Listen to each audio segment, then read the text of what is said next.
저희가 지금 먼 곳으로 책임을 돌리는 사람들 또는 현장을 알아보고 있는데요. 마지막 한번 알아보겠습니다. 이 사드 보복과 관련해서 중국이 엉뚱한 곳에 화풀이를 하고 있는 현장이 또 있습니다. 이 먼 곳으로 책임을 돌리는 현장인데요. 수교 25주년을 맞은 한중 관계가 이 최악으로 치닫고 있습니다. 그런데 여기에서요, 중국 당국이 한국 영세 기업을 폭력적으로 단속하는 영상을 단독으로 입수했습니다. 네, 중국 칭다오에 진출한 건축 자재 업체인데요. 오염물질을 배출했다고는 하지만 이건 해도 너무한 것 아니냐 이런 생각이 듭니다. 조아라 기자입니다. 한국인이 경영하는 중국 칭다오시의 한 목재 공장. 환경보호국에서 나온 공장 검사단이 드론까지 띄워 내부를 살핍니다. 낯선 사람들의 방문에 놀란 개가 짖자 지체 없이 총을 겨눕니다.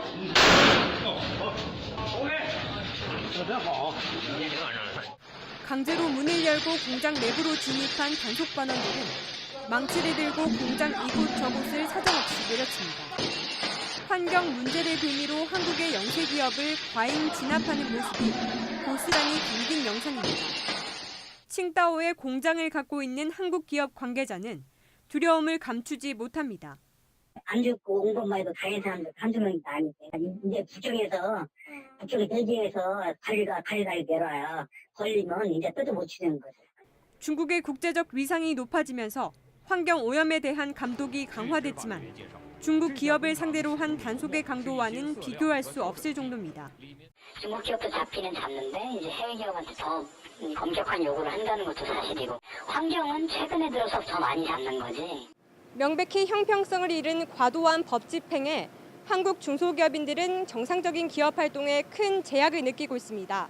이 정치 한파 속에 25년 한중 관계를 이끌어온 경제 협력도 급속히 위축되고 있습니다. 채널A 뉴스 조아라입니다. 네, 시청자 여러분들 어떻게 보셨습니까? 이 환경을 보호한다는 명분 정말 좋은데요. 저 영상 자체를 보면은 사실 저게 총까지 동원해야 될 사안인가라고 하는 그런 걱정도 듭니다. 그렇죠. 저는 이게 명백하게 한중 FTA 협정 위반으로 보는데요. 이게 2015년에 저희가 한중 FTA 할 때 가장 중요한 게 두 가지였어요.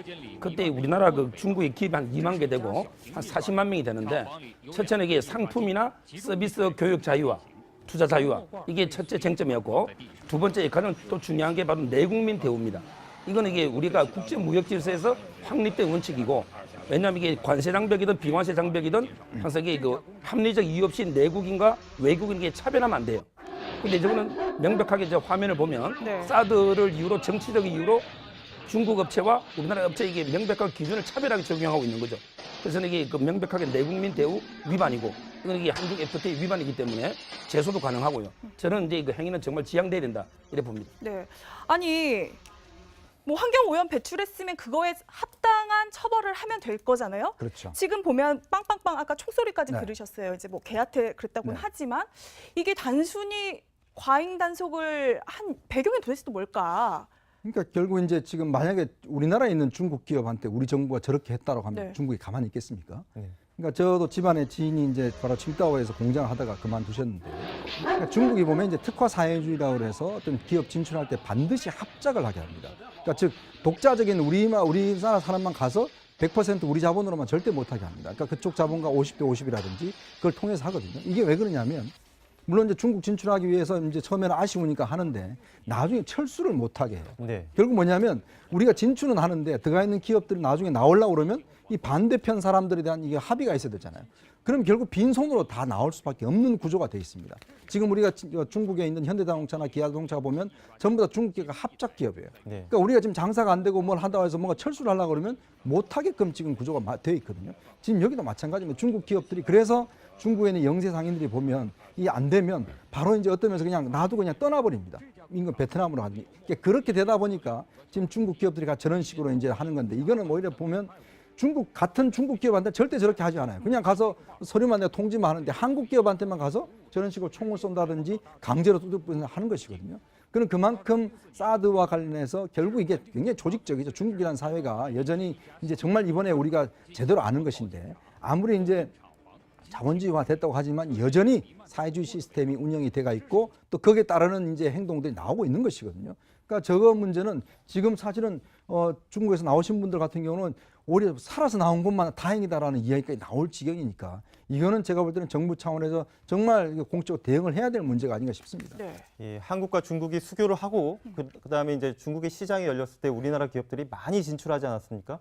근데 그때 진출했을 초기만 하더라도 출구 전략을 생각을 해야 된다. 그런데 이게 지금 그 우려가 현실화되고 있어서 굉장히 안타까운데 지금 사드 배치를 완료할 경우에 중국 정부는 군사적 대응 얘기까지 언급을 하고 있는 상황입니다. 어떻게 생각하십니까? 저는 뭐 이 사드 문제는 이슈로서 좀 빨리빨리 오히려 진행하는 게 낫다. 오히려 네. 지금도 좀 늦었다라고 생각을 합니다. 이미 우리가 사드가 이제 배치가 기정사실 문 대통령도 추가 배치를 지시한 상황이고 하니까 그 부분은 빨리빨리 진행을 해서 어차피 중국도 나름대로의 어떤 조치를 취할 거니까 그 부분에 대해서 우리가 대응을 해야 되고 이런 속에서 한편으로는요 이것이 우리 스스로의 대응 능력을 키울 수도 있습니다. 네. 그러니까 이런 기회를 우리가 우리의 힘을 더 키우는 기회로 삼아야 되죠. 중국이 아니라면 다른 시장을 개척해서 네. 중국에서 우리가 입은 손해만큼 다른 곳에서 더 보충할 수 있도록 새로운 시장 루트를 개척하고 이렇게 되면 우리 경쟁력 자체가 더 탄탄해지는 것이거든요. 우리만 뭐 피해를 입는 거 아니고 중국도 피해를 입기 때문에 그건 어차피 쌍방적인 그런 부분이 있습니다. 그런데 여기서 저는 당국이 조금 더 적극적이고 당당해야 된다. 그러니까 지금 아까 그 사건 같은 경우도 마찬가지인데 예를 들면 산자부 같은 데에서 우리가 광범위한 정보를 수집을 해서 이거 어떤 국제 규범에 어긋나는 문제라든지 이런 부분들을 정확하게 가지고 중국에도 할 말은 하고 이건 너무 심하지 않냐 이렇게 바꾸자 이렇게 좀 얘기할 수 있는 좀 당당하고 그러한 어떤 지금 행정이 필요한 시기가 아닌가 생각이 됩니다. 네. 채널A 뉴스 조아르입니다. 네, 시청자 여러분들은 어떻게 보셨습니까? 이 환경을 보호한다는 명분 정말 좋은데요. 저 영상 자체를 보면은 사실 저게 총까지 동원해야 될 사안인가라고 하는 그런 걱정도 듭니다. 그렇죠. 저는 이게 명백하게 그 한중 FTA 협정이 위반으로 보는데요. 이게 2015년에 저희가 그 한중 FTA 할 때 가장 중요한 게 두 가지였어요. 그때 우리나라 그 중국의 기업이 한 2만 개 되고 한 40만 명이 되는데 첫째는 이게 상품이나 서비스 교육 자유화, 투자 자유화 이게 첫째 쟁점이었고 두 번째 가장 또 중요한 게 바로 내국민 대우입니다. 이건 이게 우리가 국제 무역 질서에서 확립된 원칙이고 왜냐하면 이게 관세 장벽이든 비관세 장벽이든 항상 이게 그 합리적 이유 없이 내국인과 외국인에게 차별하면 안 돼요. 근데 저거는 명백하게 저 화면을 보면 네. 사드를 이유로 정치적 이유로 중국 업체와 우리나라 업체 이게 명백한 기준을 차별하게 적용하고 있는 거죠. 그래서 이게 그 명백하게 내국민 대우 위반이고 이건 이게 한중 FTA 위반이기 때문에 제소도 가능하고요. 저는 이제 그 행위는 정말 지양돼야 된다 이래 봅니다. 네. 아니 뭐 환경 오염 배출했으면 그거에 합당한 처벌을 하면 될 거잖아요. 그렇죠. 지금 보면 빵빵빵 아까 총소리까지 네. 들으셨어요. 이제 뭐 개한테 그랬다고는 네. 하지만 이게 단순히 과잉 단속을 한 배경이 도대체 또 뭘까? 그러니까 결국 이제 지금 만약에 우리나라에 있는 중국 기업한테 우리 정부가 저렇게 했다라고 하면 네. 중국이 가만히 있겠습니까? 네. 그러니까 저도 집안에 지인이 이제 바로 칭다오에서 공장을 하다가 그만두셨는데, 그러니까 중국이 보면 이제 특화 사회주의라고 해서 어떤 기업 진출할 때 반드시 합작을 하게 합니다. 그러니까 즉 독자적인 우리나라 사람만 가서 100% 우리 자본으로만 절대 못하게 합니다. 그러니까 그쪽 자본과 50대 50이라든지 그걸 통해서 하거든요. 이게 왜 그러냐면 물론 이제 중국 진출하기 위해서 이제 처음에는 아쉬우니까 하는데 나중에 철수를 못하게 해요. 네. 결국 뭐냐면 우리가 진출은 하는데 들어가 있는 기업들이 나중에 나오려고 그러면 이 반대편 사람들에 대한 이게 합의가 있어야 되잖아요. 그럼 결국 빈손으로 다 나올 수밖에 없는 구조가 되어 있습니다. 지금 우리가 중국에 있는 현대자동차나 저희가 지금 애먼 곳으로 책임을 돌리는 사람들 또는 현장을 알아보고 있는데요. 마지막 한번 알아보겠습니다. 이 사드 보복과 관련해서 중국이 엉뚱한 곳에 화풀이를 하고 있는 현장이 또 있습니다. 이 애먼 곳으로 책임을 돌리는 현장인데요. 수교 25주년을 맞은 한중 관계가 이 최악으로 치닫고 있습니다. 그런데 여기에서요. 중국 당국이 한국 영세 기업을 폭력적으로 단속하는 영상을 단독으로 입수했습니다. 네, 중국 칭다오에 진출한 건축 자재 업체인데요. 오염 물질을 배출했다고는 하지만 이건 해도 너무한 것 아니냐 이런 생각이 듭니다. 조아라 기자입니다. 한국인이 경영하는 중국 칭다오시의 한 목재 공장. 환경보호국에서 나온 공장 검사단이 드론까지 띄워 내부를 살핍니다. 낯선 사람들의 방문에 놀란 개가 짖자 지체 없이 총을 겨눕니다.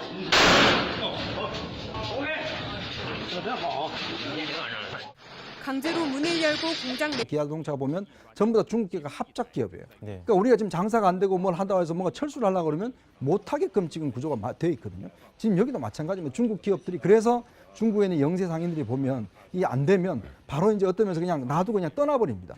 인근 베트남으로 가니. 그렇게 되다 보니까 지금 중국 기업들이 저런 식으로 이제 하는 건데 이거는 오히려 보면 같은 중국 기업한테 절대 저렇게 하지 않아요. 그냥 가서 서류만 내가 통지만 하는데 한국 기업한테만 가서 저런 식으로 총을 쏜다든지 강제로 뚜둑부는 하는 것이거든요.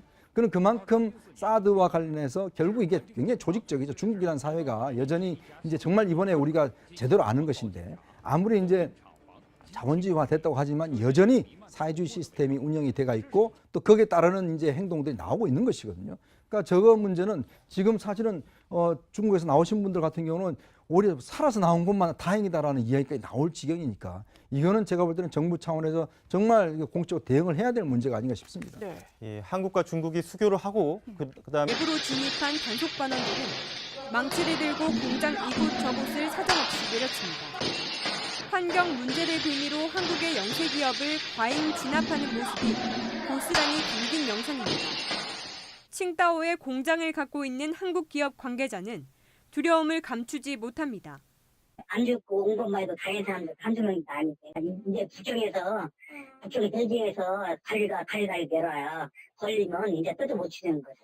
중국의 국제적 위상이 높아지면서 환경 오염에 대한 감독이 강화됐지만 중국 기업을 상대로 한 단속의 강도와는 비교할 수 없을 정도입니다. 중국 기업도 잡는데 이제 해외 기업한테 더 엄격한 요구를 한다는 것도 사실이고 환경은 최근에 들어서 더 많이 잡는 거지. 명백히 형평성을 잃은 과도한 법 집행에 한국 중소기업인들은 정상적인 기업 활동에 큰 제약을 느끼고 있습니다. 이 정치 한파 속에 25년 한중 관계를 이끌어온 경제 협력도 급속히 위축되고 있습니다.